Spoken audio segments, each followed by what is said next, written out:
আওয়ামী লীগকে বাদ দিয়ে বাংলাদেশে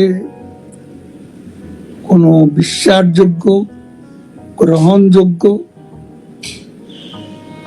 নির্বাচন, নিরপেক্ষ নির্বাচন হতে পারে না এবং তারা নিজেরাও আদৌ নির্বাচন দেবে এ ব্যাপারে আমরা যথেষ্ট সন্দিহান।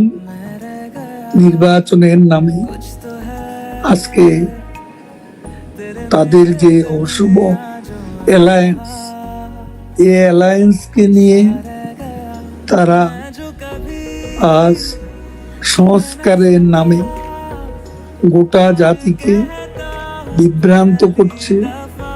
আজকে বিচারের নামে ক্যাঙ্গারু কোর্ট বসিয়ে প্রহসন করছে।